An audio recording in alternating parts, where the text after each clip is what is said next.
Hola, ¿qué tal? Buenas tardes. Mi nombre es Tania Ochoa y bueno, una vez más eh, estoy aquí con ustedes para platicarles de algo muy interesante desde mi formación como historiadora. Hoy vengo a platicar con ustedes y a compartirles un acontecimiento que me pareció sumamente interesante, a destacar algunos puntos. En este momento vamos a hablar sobre la epidemia de Matlazáhuatl, que se suscitó en el centro y en la zona del Bajío de la entonces Nueva España de 1736 a 1739. Bueno, en primera instancia lo que quiero destacar es el objetivo y la dirección hacia donde va a ir esta suave charla, porque me gustaría que si tienen como algún tipo de comentarios o dudas al respecto, los pongan y si bien se los puedo responder en este momento o también los puedo escribir y ahí podemos estar como en contacto para que se arme el diálogo en torno a este tema muy interesante. Bueno, en primera instancia quiero destacar que en este tipo de acontecimientos, cuando suceden epidemias, cuando suceden otros fenómenos naturales, como temblores o también eh, diluvios o demás, a lo largo de la historia de la humanidad se han tenido distintas interpretaciones. Incluso han tenido una vía providencialista, es decir, que le acuñen a Dios o a seres que van más allá de nosotros como humanos el sentido a estos acontecimientos. Entonces, pues desde la historia es analizar estos fenómenos naturales, pero sobre todo cómo impactan a nivel social. Entonces, se pueden, ya sabemos, ver desde distintas vías, como desde la demografía, desde la salud, también se puede ver desde la economía, desde la política, lo social, pero en este sentido nosotros lo vamos a ver desde lo cultural. Y ahí es lo que quiero hacer énfasis. Me llama la atención que, pues, ahora que estamos viviendo lo de el COVID-19, se pueden ver algunas evocaciones o representaciones que hace la gente hacia la Virgen. Plegarias tipo, si ustedes buscan, estuve buscando varias páginas y grupos en Facebook en el que busqué Virgen de Guadalupe, entonces, y luego ahí suben imágenes, ¿no? Entonces, si pueden ver los comentarios, son sumamente interesantes porque mucha gente pide para sus familias, para sus trabajos, pero la gran mayoría apelan a que termine esta epidemia, ¿no? Que haya fin, que la gente recupere o no pierda sus trabajos. Y eso me llamó bastante la atención porque si hoy en día podemos ver como esas expresiones a nivel digital o en este tipo de plataformas, pues antes eran de otro tipo, ¿no? Antes eran ir a la iglesia, pero también se tenían otro tipo de expresiones o ritos para plegarias, en forma de plegarias, para propiciar de alguna forma que cese pues este tipo de acontecimientos que son catastróficos. Uno de ellos es lo de las procesiones.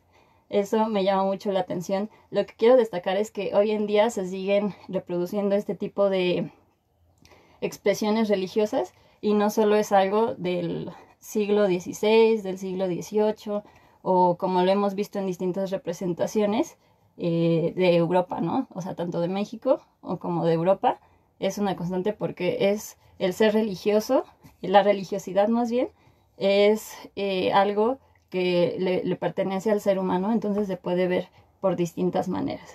Y lo que quiero dar cuenta es de que me contaron, Alfredo, saludos, que hubo una procesión en la zona como de Naucalpan hace unos días y eso fue sumamente interesante porque es como este tipo de expresiones en las que podemos ver cómo se sigue apelando a, a los seres supremos, ¿no? Y también cómo se toma el espacio como algo sagrado y se va recorriendo de punto a punto, dependiendo de la procesión, para el fomento, para que se cesen este tipo de cosas. Y ese tipo de procesiones también se pueden ver en algunas pinturas de Europa, o en el caso como de epidemias europeas, pero también aquí en el caso mexicano, Jaime Cuadriello, un historiador del arte, en uno de sus artículos destaca que en una pintura del Museo de la Basílica de Guadalupe existe una pintura de finales del siglo XVII en la que se representó una procesión de indígenas y bueno, que estaban escoltados por indígenas, pero la lideraban pues líderes religiosos de la época ahí en el centro de la ciudad para pedir que cesara la epidemia del cocolistli en 1544. Entonces es sumamente interesante esta cuestión como de las procesiones porque también se puede ver en otro tipo de representaciones artísticas. Por ejemplo, hay otro artículo del Instituto de Investigaciones Históricas en el que apela a la Virgen de Loreto contra el sarampión, me parece, y es de 1723. Esa pintura que está en una de las iglesias de Zacatenco. Entonces imagínense cómo es la religiosidad del ser humano que recurre a este tipo de actividades como que descansan en su fe para que cesen, ¿no?, este tipo de catástrofes. Entonces, bueno, ya propiamente sobre Matlazáhuatl les voy a platicar que en Matlazáhuatl se llevó a cabo, bueno, fue una epidemia que fue bastante catastrófica, sobre todo le pegó a la población indígena y lo que les voy a decir a continuación, sobre todo se puede encontrar en la obra que se llama Escudo, aquí lo tengo, Escudo de Armas de la Ciudad de México, que es del presbítero Cayetano Cabrera y Quintero, que se publicó en 1746. Y en este texto apela cómo la Virgen de Guadalupe intercedió por los mexicanos y también intercedió para que pues terminara, ¿no?, finalmente la epidemia. También pone algunas medidas a nivel como de salubridad y médica, así como se hizo como todo este proceso y cómo incluso empezó. Y es una como de las grandes fuentes para esta epidemia, particularmente del siglo XVIII, que les digo, ha sido fue una de las más catastróficas de aquel siglo que azotó a la Nueva España. Entonces, bueno, este autor en su obra da cuenta de que empezó, bueno, se cree que empezó, identificaron en ese entonces que fue en Tacuba, en uno de los obrajes. Obviamente sabemos que en este tipo de lugares trabajan cierto tipo de personas que pertenecían a los estratos más bajos de la sociedad de ese entonces y pues obviamente pues las condiciones eran totalmente insalubres, ¿no? Entonces da cuenta de que también en ese sentido, como el contexto de que se acaudalaban las aguas y como del sistema de drenaje, eso propició también a que se generara como un foco de infección en ese entonces y a como esos elementos se les acuña que pudo haber sido el Matlazáhuatl.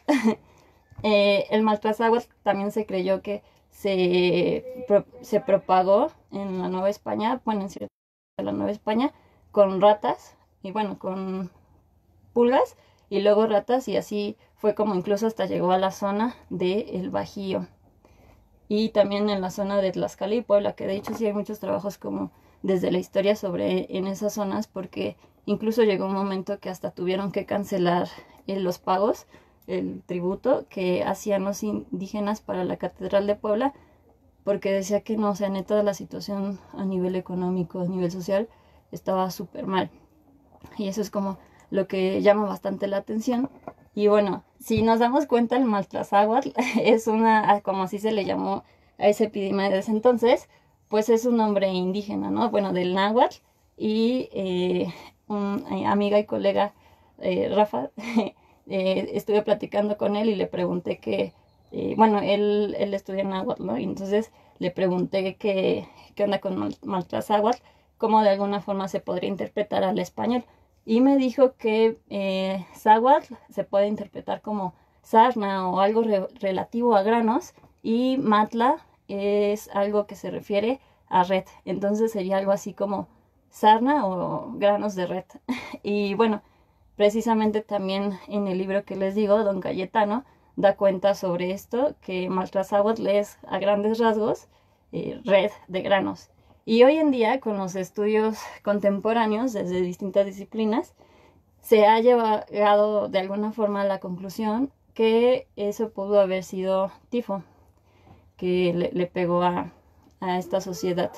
Y bueno, de algunos de los... Es muy interesante cómo don Cayetano describe los síntomas de la enfermedad, porque da cuenta de que dice que la gente contaba que había un gran ardor fuerte en las entrañas, que te quemaba, era como sentir el infierno, ¿no? Y incluso se sentía un dolor muy grande en el corazón y en el estómago. También otros síntomas, o bueno, ya como lo que se tenía como la enfermedad en sí, era tener cuerpo amarillo, eran obviamente las pústulas, a las que apela también como el nombre, el dolor de cabeza, ojos rojos, sangrado de la nariz y delirio.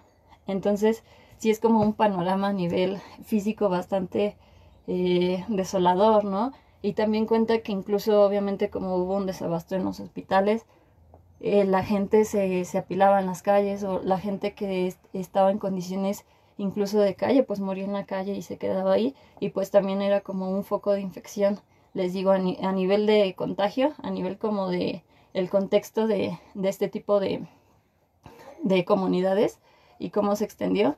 Y pues también recordemos cómo era la Nueva España en ese entonces, ¿no? Todavía había ríos, todavía había agua de alguna forma que permanecía dentro de la urbe, y eso también propiciaba de alguna forma que se conectara, y era pues un foco de infección y algo insalubre en ese sentido. Entonces, lo que llama la atención es que también cuando visibilizaron todo esto, finalmente una como de las grandes consecuencias de esta epidemia fue que ya se tomaran medidas más salubres al respecto.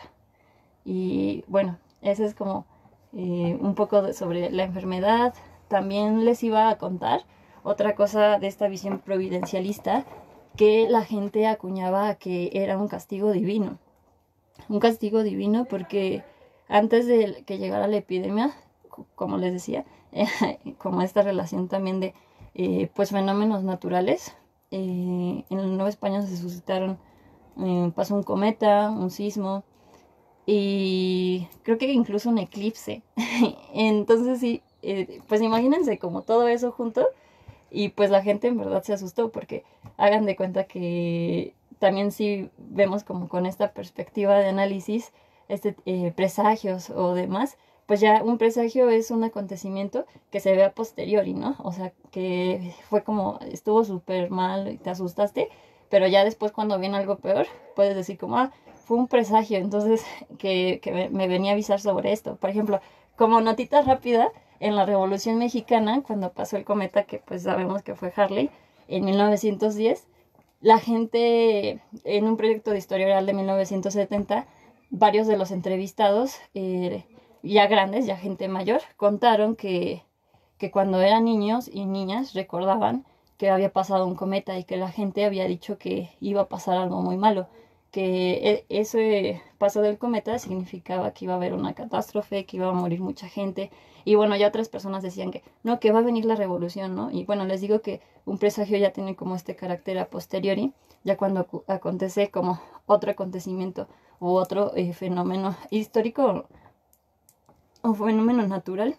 Me refiero como algo ocasionado por el ser humano, como una guerra, o algo como un fenómeno natural, ¿no? Entonces es muy interesante también como ver desde esta óptica los presagios. Y bueno, entonces imagínense todo este panorama, pues la gente sí estaba súper asustada, y pues por así decirlo, podríamos interpretar como salida fácil que la gente en esa época, y pues les digo de este carácter religioso, ¿no? Religioso y espiritual que tenemos los seres humanos a través del tiempo, pero en ese entonces tenían como también otra percepción diferente a la nuestra, a la que nosotros podemos decir como, ay, ¿cómo crees? ¿No? Tiene una explicación. Pero pues también finalmente esa es su explicación, y la explicación que ellos le daban era una visión providencialista.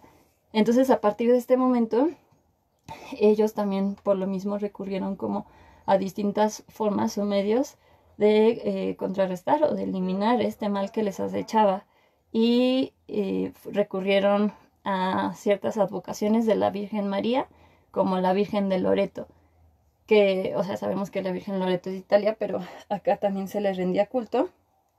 Y bueno, también la Virgen de Loreto había ganado popularidad a partir de lo del sarampión que les había contado de 1723, porque obviamente esta enfermedad de 1723 no era la primera epidemia que acontecía en la historia, ¿no? En el periodo novohispano.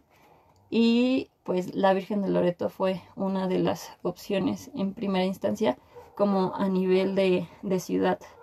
Y ya después, bueno, así como grosso modo, don Cayetano cuenta que don Cayetano explica de dónde viene la Virgen de Loreto y demás, y ya después dice que al ver que no había como respuesta, que incluso había mayores contagios y había mucho más miedo, y pues ya no sabían como qué sentido darle, también recurrieron a la Virgen de los Remedios.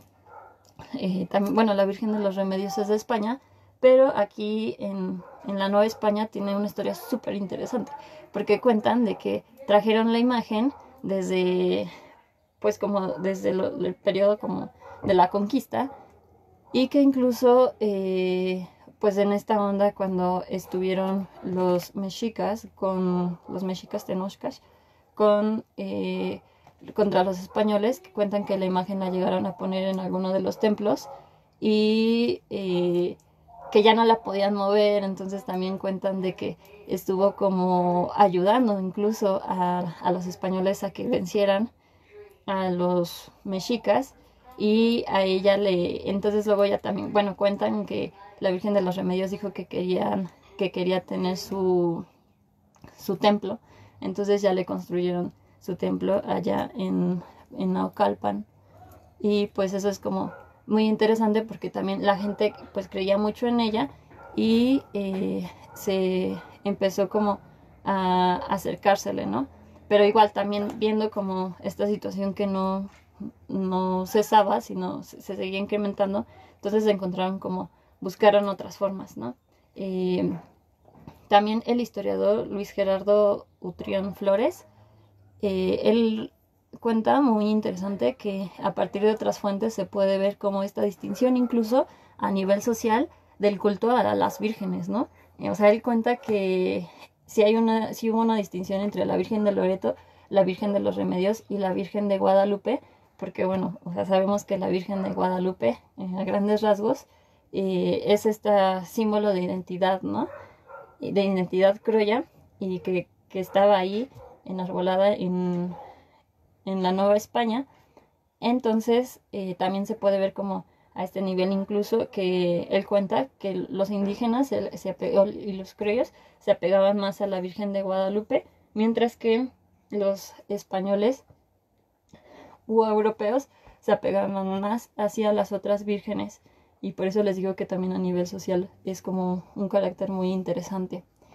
Incluso don Cayetano también cuenta que después de la Virgen de los Remedios, o sea, pues yo se las cuento así como si fuera súper lineal, pero imagínense como más complejo, ¿no?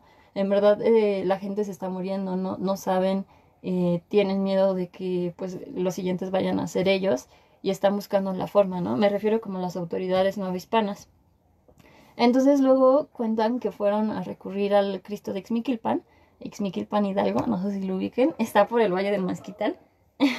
O por el Tepe, muchos conocen el Tepe, entonces es como, como esa zona. Pues ese Cristo de Ixmiquilpan es súper popular en la región. Hoy en día también le siguen haciendo grandes fiestas a nivel región, vaya la redundancia. Y bueno, cuentan que lo trajeron acá también como de alguna forma, ¿no? Para que interviniera, pero no, decían que continuaba el problema. Entonces después hicieron un escudo con varios santos, y se quedó así para que pues intervinieran.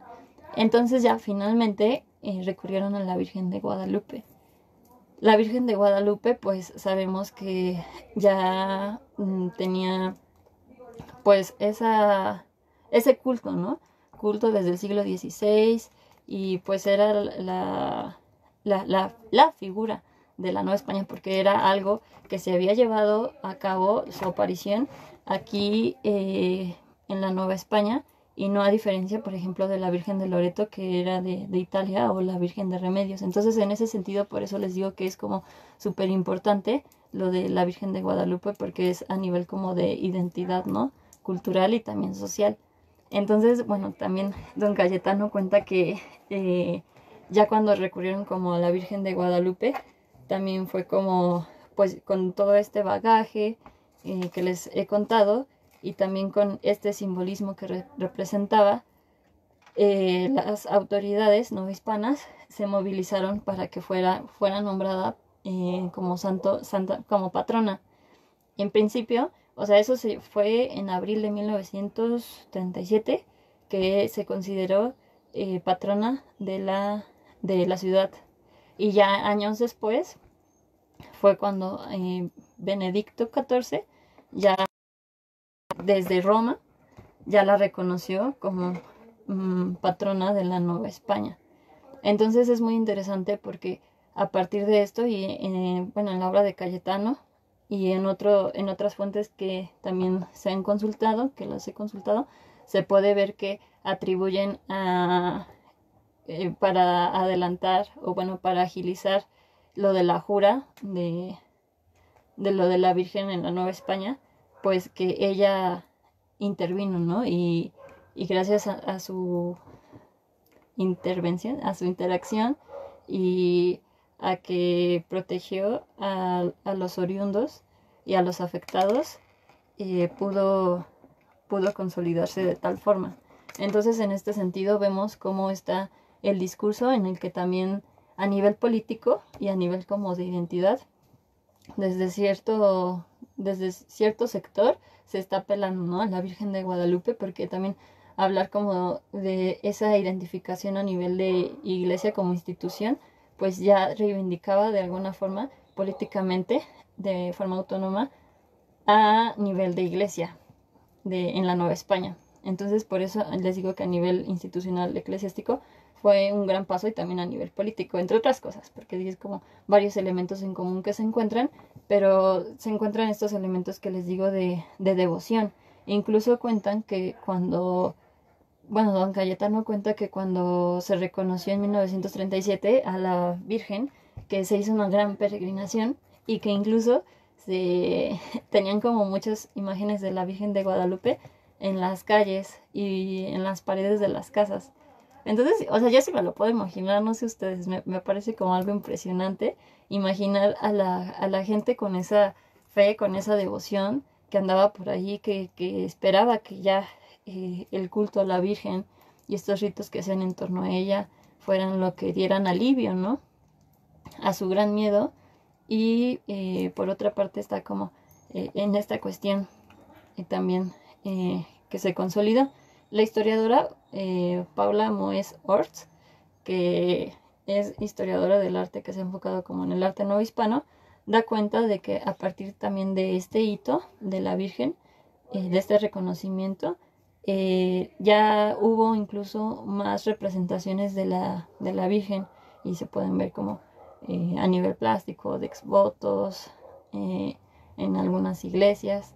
Y es muy interesante también pensar, ¿no?, como este boom y esta propagación de imágenes y de culto. Incluso también el historiador que les había contado, Huitrión, da cuenta y considera que esto sí fue de alguna forma igual un parteaguas para el culto a la Virgen en la Nueva España, que incluso cree que a partir de ellos sí los devotos incrementaron.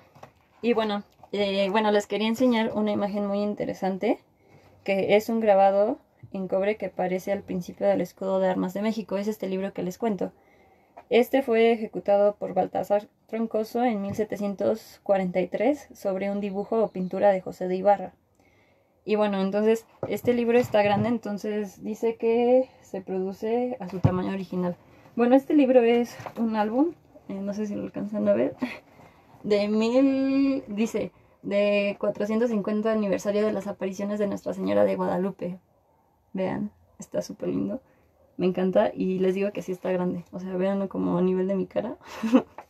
Y bueno, lo hago el énfasis porque dice que se reproduce en su tamaño original. y les enseño. De todos modos, si quieren, ahora que termine, les puedo poner una imagen que encontré en internet y se ve bonito. Se las puedo poner en los comentarios, por si aquí no lo alcanzan a ver muy bien. Bueno, entonces les enseño la imagen. Como pueden ver, bueno, aquí, a ver, don Cayetano aquí está, como escribiendo, ¿no? Como súper contemporáneo. Y ahí está su pluma y su libreta. También, bueno, aquí están, podemos ver que en el fondo están algunas de las personas infectadas, o como esta representación, ¿no? E impacto de la epidemia, aquí. Y pues si nos acercamos un poco, sí se ve que pueden tener de varias edades, ¿no? Incluso hay mujeres, hay bebés y neta sí se ve un panorama súper desolador. También por otra parte también vemos en los costados que están comisarios del ayuntamiento y obviamente vemos en la parte superior izquierda la Virgen que de forma de como de un escudito por las puntitas la van bajando los ángeles, ¿no? Entonces incluso se pueden ver como los rayos del sol, como un símbolo de esperanza o que llega luz a la Nueva España para el cese o la protección de los devotos y en general de la ciudad y de todos los afectados.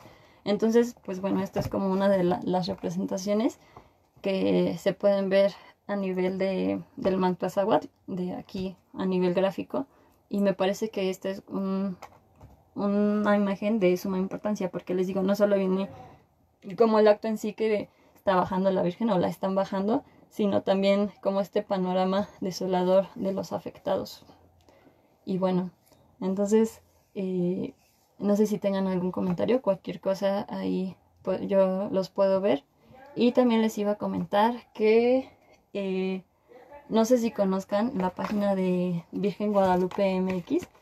Así lo pueden encontrar, o sea, Virgen Guadalupe MX en Instagram. Y bueno, es un proyecto que se propone visibilizar distintas representaciones de religiosidad popular, de religiosidad en espacios públicos. Y bueno, es que les quería enseñar porque por aquí la tenía. Bueno, sí, esa está. Entonces, es lo que les digo, es que es muy interesante ver cómo el culto a la Virgen de Guadalupe es muy intenso hoy en día y, o sea, lo podemos ver en muchas expresiones, pero me parece que verlo en espacios públicos está súper interesante, porque también nos habla como de ese impacto que se puede tener como a nivel urbano, ¿no? A nivel urbano y de apropiación, pero también ahora hay una convocatoria en la del marco de la contingencia, en la que pueden enviar las fotografías de altares de sus casas y pues bueno, se les pone los créditos y demás. Todo justo es como para visibilizar estas expresiones y de alguna forma también ver, ¿no? la fuerza que tiene la imagen de la Virgen de Guadalupe hoy en día para todos y todas nosotras. Así que bueno, les pongo la imagen en los comentarios y ya también si tienen como si de bibliografía o demás, ahí pues pueden comentarlo, ¿va? Bueno, entonces pues muchas gracias por su atención y nos vemos, cuídense. Bueno, a ver, Museo Vizcaínas. Museo Vizcaínas dice que tiene pinturas de la Virgen de los Remedios y del Cristo de Ixmiquilpan. Ay, muchas gracias. Muchas gracias por el dato y en verdad qué buena onda que las tengan. Cuando termine todo esto, pues nos andaremos dando una vuelta por allá para que podamos visibilizar esta de el Cristo de Ixmiquilpan, que les digo que está muy cerca de la ciudad. También por otra parte, a propósito del Museo de Vizcaínas, visítenlo, o sea, ahí en sus redes tienen sobre cuándo pueden ir a visitarlo, sobre todo es como en el marco de la noche de museos, que hacen distintas actividades, como pueden disfrutar de un concierto de música, pero al final también si se quieren quedar por lo regular casi siempre hacen eso, como a un recorrido por las instalaciones. Y está increíble. Ahí también tienen una pintura de la Virgen de Guadalupe, que es de José de Ibarra, de 1939. Entonces es como les digo que esta efervescencia que destaca la historiadora Moes, que hubo a partir de la epidemia sobre las representaciones de la Virgen de Guadalupe. Y pues bueno, muchas gracias y nos vemos. Saludos.